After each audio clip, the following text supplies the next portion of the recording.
Hello, and welcome back to another episode of the Grow Through It podcast. My name is Julia, and today I'm going to be sharing my experience at the Women's Festival that I went to this past weekend. I mentioned it on the last episode, and I'm very excited to share with all of you my takeaways and everything I learned from the festival. So, I went to this festival for the first time last year, and the minute I left, I was excited for the next year. I have been thinking about this since I left, basically. I had such an amazing time last time I went, and I think I grew so much. I let go of so much, and this year was just as amazing. I had the best time ever. I let go of a lot. I had some realizations. I was reflecting. I connected with people, and I did a lot of healing as well. So, I'm going to share with you kind of what happened each day and each workshop I went to. And then at the end, I'll share my main takeaways from the event. So we went up on Friday. And first of all, I just want to say the weather at this place was supposed to not be super nice. It was like forecasted to be raining and kind of gloomy and like 19 to 20.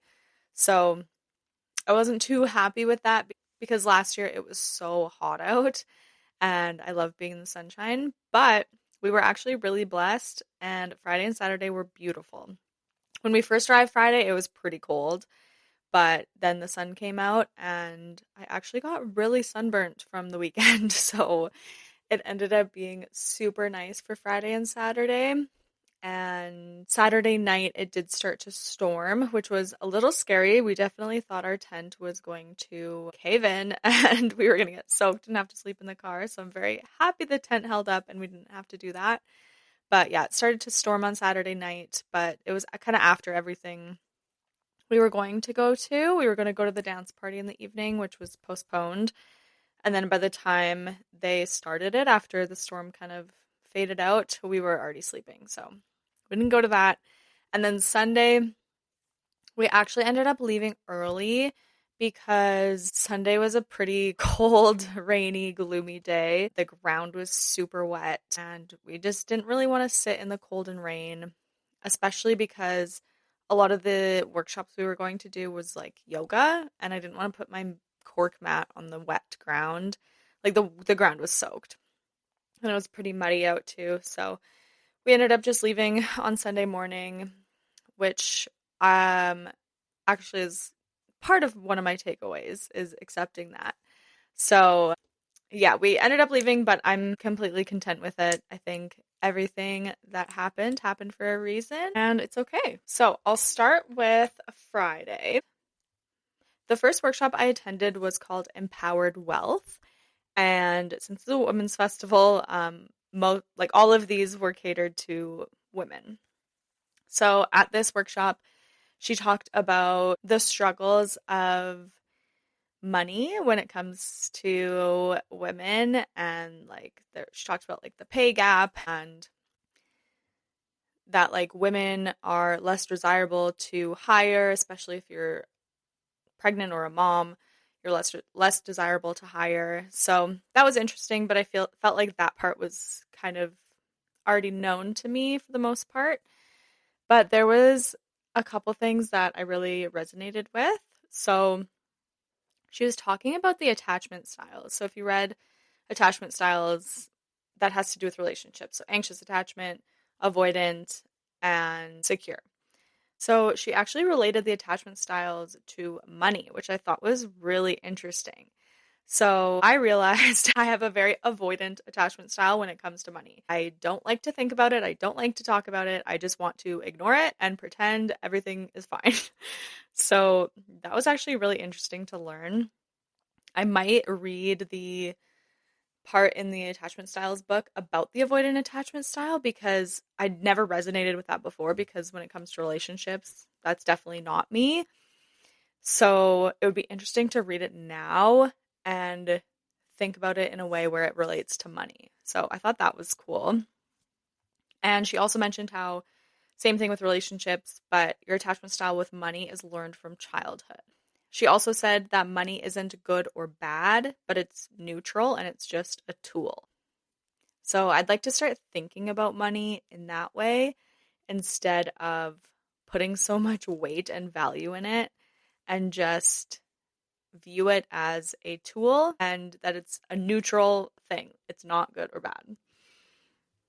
She also asked, if time and money weren't an issue, what would you do?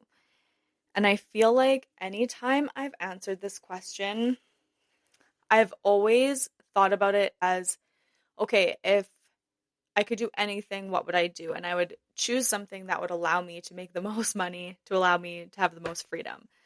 But this got me thinking about, okay, but what if money actually had nothing to do with it? Then what would I really want to do?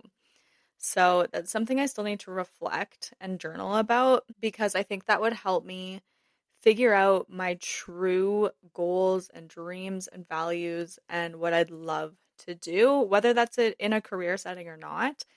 But even if it's just as like a side hustle or a hobby, like what would I really, really want to do? She also suggested we pick our top 3 values, and the values she said are from the James Clear PDF. I think you can Google it. But pick your top 3 values and then pull your credit card statements from your last 3 months and see if those values align with your spending. And she said not to get down on yourself about this. It's okay if it doesn't align, but now you're aware that your spending habits do not align with your values. Or maybe they do, but probably not. So that's something I still need to do. I just got back yesterday, so I haven't had time yet, but I thought that was really cool and a good way to think about how you're spending your money and whether that aligns with your goals. The next workshop I went to was called Acing Body Image. This was one of my favorites. The speaker was so funny and lighthearted, and I really enjoyed it. So it was also very heavy though, but I feel like I had a lot of takeaways from it. So one of the biggest takeaways I had from this was that it's okay to make a choice to do what you want to do, because ultimately everything you do is your choice. If you don't feel comfortable one day and you want to cover up more, you don't want to wear your crop top, you don't want to wear your shorts, you want to cover up, you can make the choice to do that and be okay with it. And I feel like that gave me a lot of relief, because a lot of times when I hear people talk about positive body image, they always are like, oh, just love your body and you just have to love yourself and wear whatever you want. But some days we don't feel good. And I think it's okay to feel more comfortable on those days. She also said that, for example, for binge eating, if you are binge eating one day and you recognize that, you can make the choice to keep going and feel comfortable, or you can make the choice to stop. Either way, whatever choice you make, it's okay. But the next day, make a better choice. But in that moment, if you are feeling like you need to feel comfortable, and the way you'd feel most comfortable is by continuing to binge eating, then it's okay.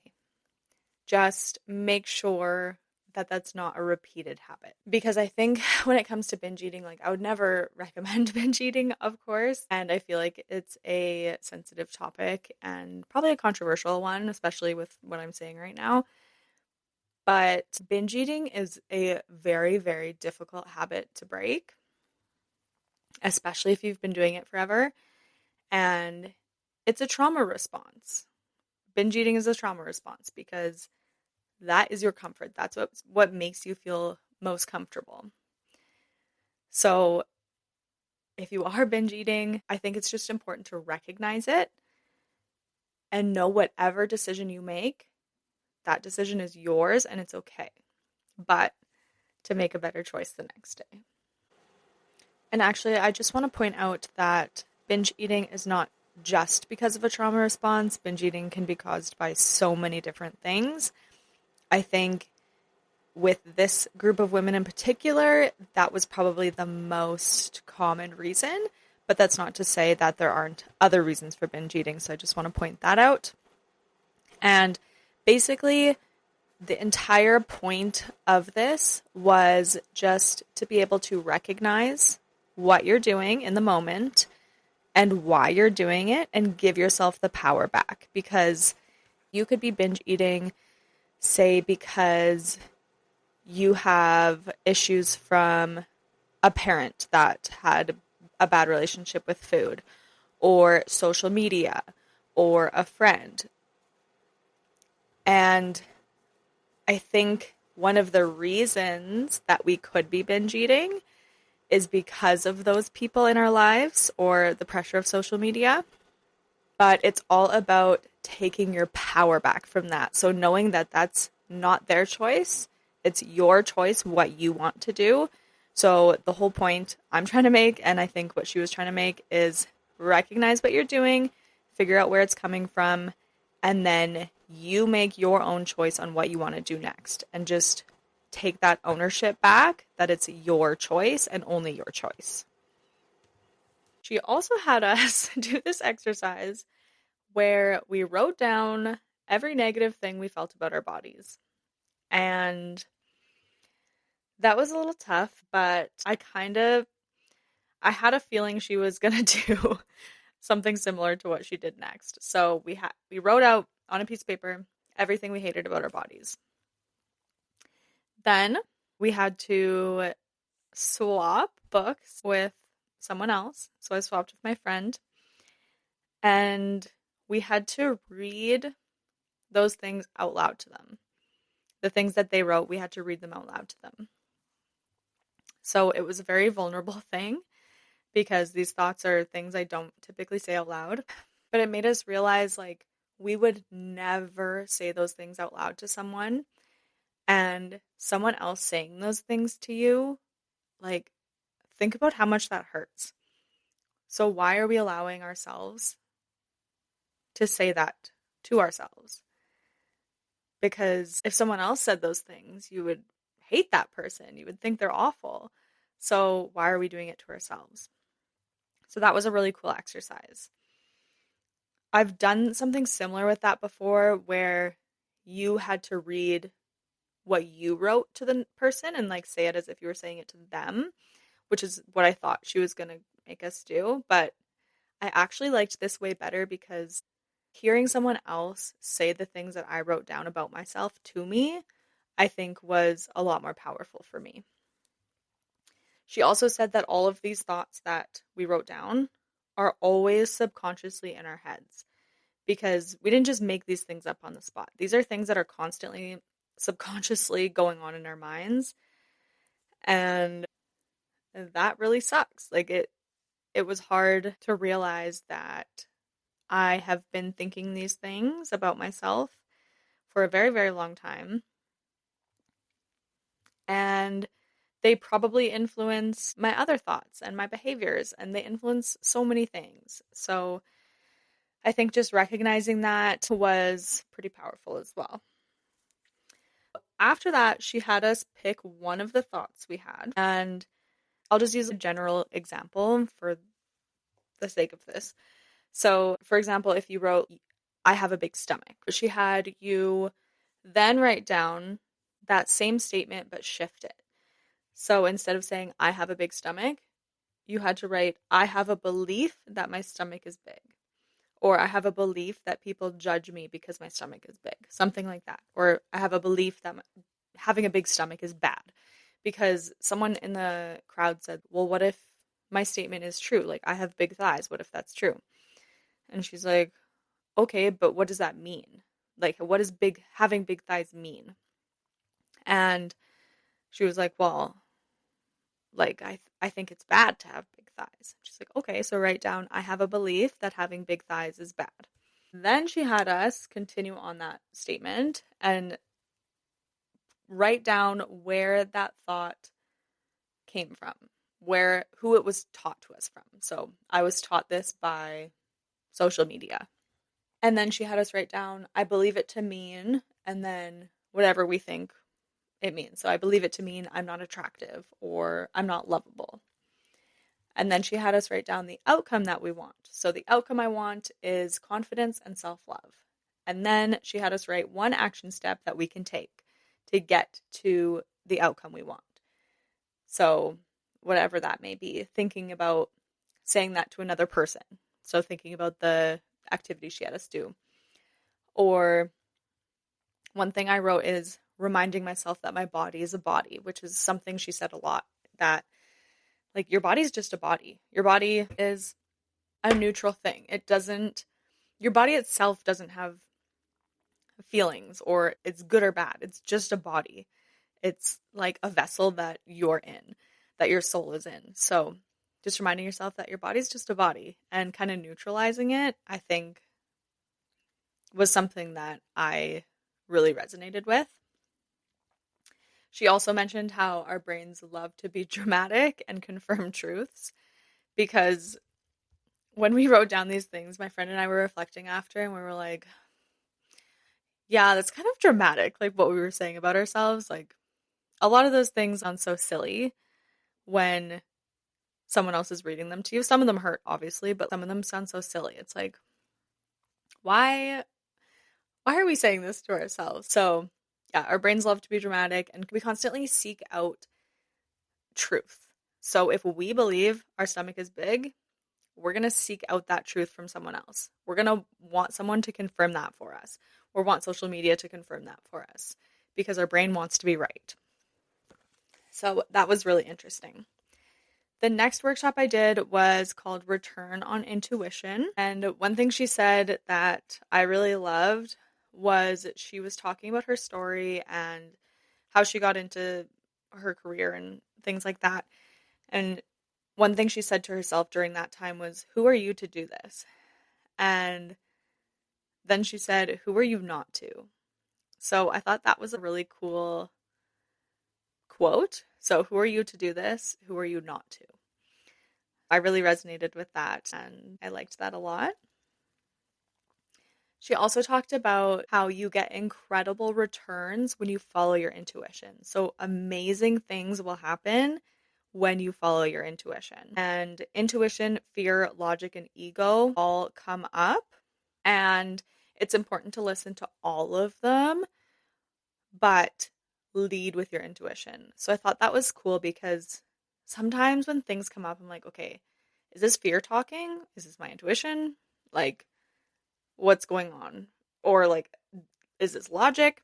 But I think it was kind of a relief to hear that you should listen to all of them, but always lead with your intuition. So she taught us how to connect with our intuition more and really listen to our thoughts and ideas instead of constantly listening to other people and consuming knowledge. So I liked that. And then one thing I also really liked that she said is if you're looking for answers outside of yourself, so if you're constantly Googling things or looking up answers on social media or asking your friends, like the answers are never outside of yourself. They are always within you. You always know the answer to your question. And you just have to trust that. The last workshop I went to on the Friday was Spirit Experience. So it was a medium, and she basically just read people in the audience and answered questions. I didn't get read, but I have been looking for a medium for a very long time, and one that I can, I don't know, just fully trust and go to and connect with. And I just really loved her energy. So in the future, I'd really like to book a medium reading with her. She isn't in my city, but she does them over Zoom or over the phone or whatever. So I'm definitely going to do that because she was pretty incredible. Moving on to Saturday, the first thing we did was we went to the Nordic Spa. So they have a little spa, like outdoor spa thing there. And you can go in the sauna and you can do a cold plunge. And then there's an area for stretching and yoga, whatever you want to do. So I have a cold allergy. So anytime I'm in freezing cold water or like super cold air, I get hives. So I didn't want to do the cold plunge. I probably could have because my allergy is getting better, but I didn't want to risk it because, being out there, I didn't want to ruin my experience if I did get affected. So I just did the sauna, but it was really great. And I usually struggle a lot in saunas because I get quite claustrophobic because I feel like I can't breathe. But I really wanted to push myself in it and just see how long I could go. So I actually stayed in the sauna longer than I ever have before. I'm not sure how long it was, maybe like 15 minutes, but that was the longest I've ever been in a sauna. And the only reason I got out was because the smoke was getting really bad and my eyes were burning a lot and I kind of felt it in my throat and it was getting uncomfortable. So I decided to get out. But it was a beautiful way to start my morning. And then I went to the workshop Inner Child Healing. So this one's pretty personal, so I'm not going to share everything. But she did a lot of visualizations and reflection on your inner child. So you chose an age or a memory that you had from your childhood that really sticks out to you. So mine was my 6-year-old self. And we basically thought of all the things we felt at that age. And then she had us think about our inner champion. So our inner champion could be anyone. It doesn't have to be us. It could be an animal. It could be an angel. It could be our future selves. Like anything that resonated with us. And it was hard for me to find it, but I feel like I did. And after we did the visualization, she had us do a writing exercise. So it started off with writing how your inner child felt and what they needed. So it was my 6-year-old self. So what I needed in that moment from this memory. And then she had us write down what our inner champion would do. So her example was she had a really tough upbringing and in a really abusive household. So for her, she would write down how her childhood self would feel in that moment and then what her inner champion would do. So her inner champion came into the house, grabbed her by the hand, said, "Enough is enough. This is not okay," and led her out of the house. And then she had us choose a place where our inner champion would take our inner child. So she took hers to the park and she got to just play on the park. Or you could take yours to a place where your inner child could rest because there was so much pressure on that child. And now she's allowed to rest. So I thought that was really interesting. And then something else she said was, I turned into a person that my inner child would feel safe with, which was also pretty cool to hear because I resonate with that. I feel like I would. I journaled a lot during that one, and I feel like I had some realizations about my childhood and how I felt about certain people. And I have a lot of work to do, I realized through that. And I need to, work through that more and reflect a little bit more. But since that's pretty personal, I will be keeping that to myself. After that workshop, I went to a workshop called Touching the Jaguar, and I did this one last year, and it was my absolute favorite one last year and this year. She does this breath work with us. So we're first standing up, and she does this breath work where we have our mouth wide open, and we're breathing in and out through a wide open mouth. And it feels really weird, but she has us do a bunch of movement first. And then she has us lay down and continue breathing like that. And she talks us through this kind of meditation. And it blew my mind last year, and it still blew my mind this year, even though it was the same thing, just how much I released and let go during that. I instantly started crying. I cried harder than I've cried in a very, very long time. There was people around me that were also bawling their eyes out. There was people screaming and just letting go of so much emotion. And what I thought was cool was last year, I could hear people screaming and I really, really wanted to scream, but I just couldn't. I physically could not scream. I could not get my voice out. And this year I was able to. So I think that shows a lot of progress on using my voice and being comfortable doing that.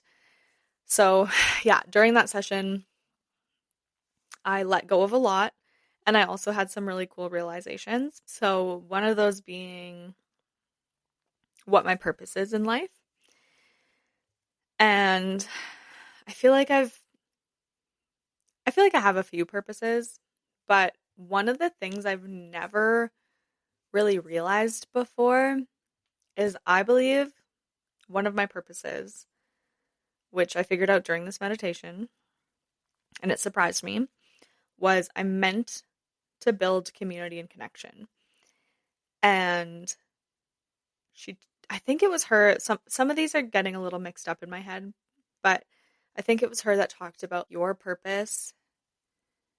When you have a purpose on this planet, sometimes you're blocked from getting there.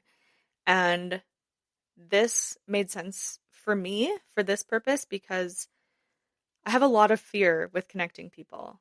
I've always been shy. I've always really struggled to make connections because I'm always overanalyzing, like, did I say the wrong thing? I should have said this. I should have asked this. Like, do they think I'm not nice? I'm constantly overanalyzing everything, and that really blocks me from authentically connecting with people. I've definitely gotten a lot better, but it's still a fear of mine to meet new people and do new things and connect with people. So I thought that was really interesting, but once I realized all of that, I felt like I could breathe deeper, and it was like a sigh of relief because it makes perfect sense to me, and I think it's something that I'd really like to do. Also, during that workshop, I realized like everybody is living on this earth for the first time too, and most people, majority of people, don't know what they're doing either. No one is judging you. Everyone's living for the first time. So it was almost like I took a pressure off myself to be authentically me and ask questions when I want to ask questions, admit when I don't know the answer, be myself, and just be more authentic and do what I want to do. And I think that's when I started screaming because I was like, I think before I was just kind of scared, like, how is this going to come out? Are people going to judge me for doing this? But in that moment, I really didn't care. I just knew I needed to do it for me. And so I started screaming, or I don't know if you'd call it screaming, I guess more yelling, but just letting things out. And it felt so liberating. And I was like, I just want to like go talk to people. I want to like dance. I want to go do whatever I want to do and not care about what anyone's thinking. And I felt like after that, I was a lot more open with people and I was connecting with more people. I connected with this girl that was laying next to me during the meditation or during the session. And I think before I would have been scared to do that, but I just felt this pull to connect with her. So I was really proud of myself for that. After that one, I got a tattoo. And I was a little nervous to get it after that because my whole body was vibrating. My hands were shaking. I had to lay down first. After the meditation, I had to lay there for a while. Then I sat up. I just sit for like 5 minutes and then put my hands in the grass, tried to ground myself. And then I stood up and I stood for like another 5 minutes just to like get back into my body because I don't even know how to describe it. There was just so much energy. I felt it last year, but I feel like this year it was even bigger, and it's something you don't experience very often. Like those are the only 2 times I've ever experienced something like that. So anyways, I was a little nervous to get tattooed because I was like, am I going to pass out or something? But anyway, I got a tattoo and it is a 333 tattoo. So it's an angel number tattoo with a cute little design. So the angel number 333 is often seen as a positive message of encouragement, growth, and alignment with divine energy. It suggests that your guardian angels are supporting you and guiding you through life's challenges, encouraging you to embrace your creativity and intuition. It can also be interpreted as a sign that good things are coming and that you should trust in your ability to manifest your dreams. So, before the event, I was seeing 333 everywhere. And I feel like this angel number in particular has always really resonated with me and felt quite drawn to it. So, I thought it would be a great way to kind of remember the festival and honor it, and just a reminder to myself that I am supported. And then the last one was Intuition Toolkit. So the woman who did this one was also a medium, and it was just more about trusting your intuition, and it was more targeted towards like empaths and sensitive people, which I feel like most people who go to that event are. But she gave us this handout with journal prompts for integration, and I haven't done it yet, but I will be doing that. But really just connecting with yourself, similar to the other intuition one, but just connecting with yourself and just trusting what is coming up for you. One thing also that both mediums said was, you see sometimes on TV where mediums say, oh, I can't even go in the grocery store because there's just so much energy around me and it's overwhelming. But they both said, if you're doing that, you just have really bad boundaries. And it's possible for you to choose what you want to see. If you don't want to see something, you don't have to see it. Or if you don't want to hear something, you don't have to hear it, in regards to spirituality and seeing things. But I thought that was really cool. And then she also said that grounding helps you connect. So connecting to the other side or yourself and hearing your intuition more. But you have to be grounded in order to hear that. And that was interesting to me because I feel like I really struggle to be grounded sometimes. And I wonder if that is why sometimes I don't always hear my intuition, or I don't trust it, or I don't hear or see as many things as I used to, is because I'm not super grounded. So I'll be putting that into practice and grounding myself more and see what comes up for me. So those were all the workshops I attended. I mentioned a couple of my takeaways, but I have a couple more as well. The first one is that I put a lot of value in money and things I spend money on. This event, for example. Last year when I went, I was like, okay, I spent this amount of money, so I have to like go to every single thing and get the most out of it. And I would be upset if I couldn't go to a certain workshop or whatever. But this year I was just really focused on how I felt and listening to my body more. There was one workshop that I wanted to go to after my tattoo, but after the breathwork session, I was just so exhausted and I just needed a moment to reflect and just chill. So I decided not to go with it. Same thing with us leaving on Sunday instead of attending the workshops. Last year, I would not have done that. But this year, I was just like, you know what? My body is feeling like I don't want to stay. I don't want to be cold. I don't want to be wet. I didn't bring proper things. And I feel like I got so much out of this already. I'm okay with leaving. But yeah, before I don't think I would have done that. I would have been like, well, I spent money on this, so I have to stay.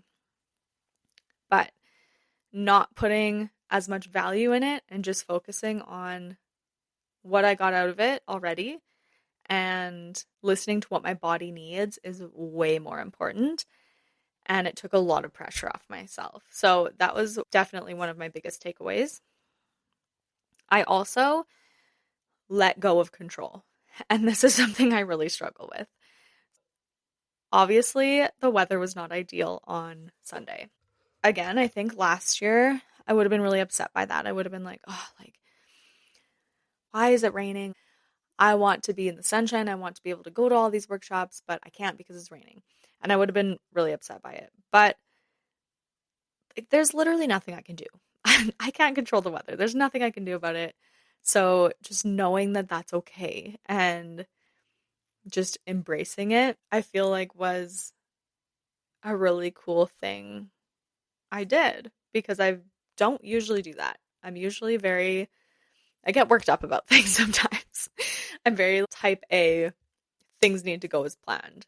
But I just felt so much more freedom in just letting go and not worrying so much about the logistics of things. And then another takeaway I had was, again, kind of taking pressure off myself. And my friend who I went with taught me this. We were talking about like business and social media and posting. And one thing she said is, do you need to do that or do you want to? When I was telling her about something. And I was like, well, I feel like I need to. And she said that she noticed how often I say I need to do this. And I had no idea that I was saying that. And then I was talking to Paul after about it too. And he was like, yeah, you say that a lot. And I was like, whoa, I really had no idea that I was saying that. But that wording put so much pressure on myself. And when I say I need to do this, it not only puts pressure on myself where I'm like, "Oh, like I have to get this done," but it also doesn't make it fun. It's something I feel like I just have to get done. But if I focus more on what I actually want to do, and there's certain things that I'm going to have to do, of course, but rewording that into I'd like to do this, I get to do this, I want to do this, I think shifts the energy around it and again just takes a lot of pressure off myself. She was also talking about just taking pictures and videos just for fun and not thinking about posting it. And that also was like, whoa, yeah, I don't need to take pictures constantly or videos for the need to post it. Like I can just take them just for fun. And if I choose to post them later, that's great. If not, that's also great. And yeah, just taking the pressure off and showing up authentically online, I think is something that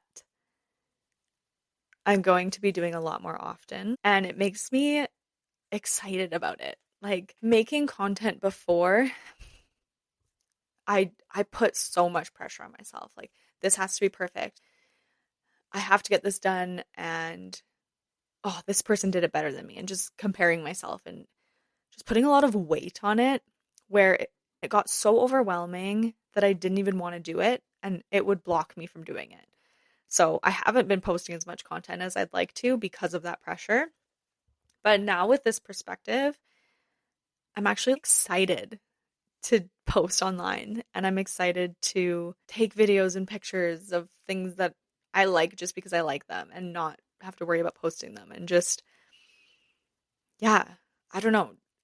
It's so funny that such a simple conversation shifted so much for me, but I just feel like there's a huge weight lifted off of me. So, I'm very grateful to her and I'm very grateful to the festival I went to. I will be going every year, just so you know. So you'll be hearing a recap every year. But yeah, I'm just feeling very grateful, still very emotional. I have a lot of reflection and work that I'd like to do. I had to change my wording there. I was going to say I need to, but that I'd like to do. And if anything else comes up, I will definitely share with you guys. If you have any questions about the festival or what I talked about, anything I talked about, feel free to reach out to me. I'd love to chat with you about it. But yeah, I think that is all of my takeaways, everything I experienced there. Again, I'm just so grateful. I feel so at peace, even though I know there's work to do. I feel like I can just relax and breathe. And I'm very content with how things are. I want things to get better, of course, but where my life is right now and the choices I've made, I feel very happy with. This was a little bit of a longer episode, so I hope you enjoyed it. I just feel like I had so many takeaways I wanted to share. So, if you listened to all of it, thank you for listening. Thank you for being here. Thank you for supporting me. As always, if you have any questions or have any topic ideas that you'd like me to talk about, you can message me on Instagram at growthroughit.pod, or you can ask me anonymous questions using the link in the show notes, and you can suggest topic ideas there as well. If you enjoyed this episode, I would be so grateful if you would rate and review this podcast, follow me, share it with someone you think would benefit from it, all of the things. So thank you again so much for listening, and please remember that you are worthy. See you next time.